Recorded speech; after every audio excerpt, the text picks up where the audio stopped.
When Jim and Colby Wagner go for a run, they're pretty hard to miss. The guy pushing an even bigger guy. The 65-year-old lawyer pushing more than 300 pounds combined weight. The question is Colby too big or am I too old? And I'm not about to say yes to either one yet. From the time each of his 4 kids were babies, Jim pushed them in a jogger until they were strong enough to run themselves. But for Colby, that moment never came. He's severely learning disabled with low muscle tone, and while there is no definitive diagnosis, doctors say he is on the autistic spectrum. Colby doesn't handle being out in public very well. He's very unpredictable, which makes it very stressful, but when he's in the jogger, you can be around people and he's generally fairly calm. To be honest, the 18-year-old nicknamed Moose isn't always calm in the jogger, but he is predictable.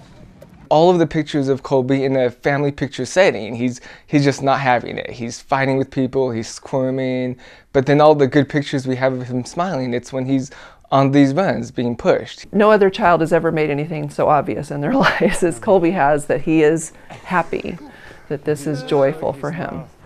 He likes it, huh? Jim describes completing races as a sense of accomplishment Colby may never find from college graduation or a job or marriage. It's also the one activity the Wagners can participate in together. It's kind of a tradition for us, so the fact that he gets to push Colby and Colby gets to join us, we love it. It's just he gets to be part of the family, running alongside us. I mean, he's a big kid. And it does take a special parent, I think, to take care of somebody like Colby. But at the same time, their love is also quite ordinary. It's just a loving parent supporting their child's interests. Colby knows when he's in the seat that he's going to be with his dad. I think there's a closeness right there. And I think probably more so than any other time. Jim and Colby run a lot of 10Ks and half marathons.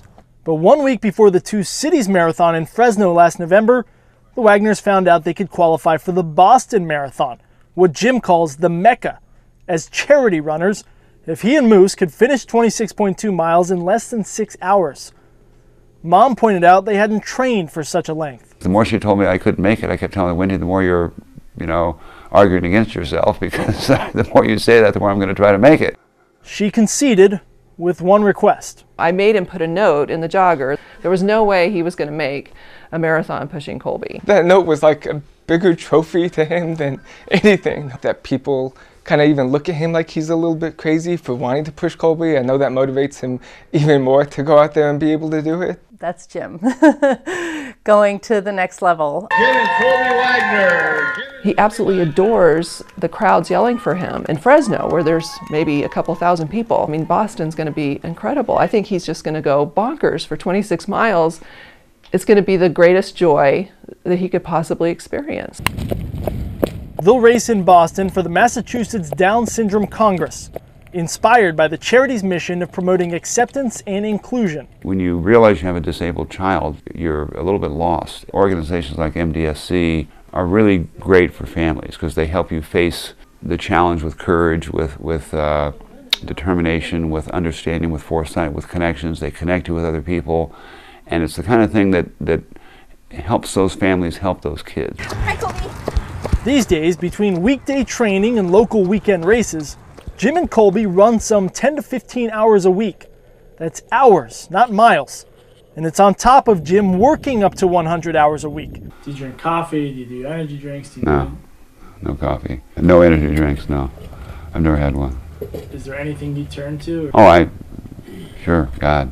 I get my inspiration spirit from God. A lot of people, just Colby would be the full-time job, He's able to balance it all. And I think that there's a very small percentage of people on this planet that could do it. So Jim will continue to run, pushing his much larger son for as long as he can, driven by a fear of failure and an overwhelming sense of unconditional love. I guess I believe in trying hard at everything you do, whether it's running, working, or anything else. I just think that's the right way to do things. An incredible father above everything else. I mean, Jim sacrifices for us beyond what anyone could ever ask. I can't picture all men, stepping up the way he has, and it's been an incredible journey, and I wouldn't have wanted to travel it with anybody but him.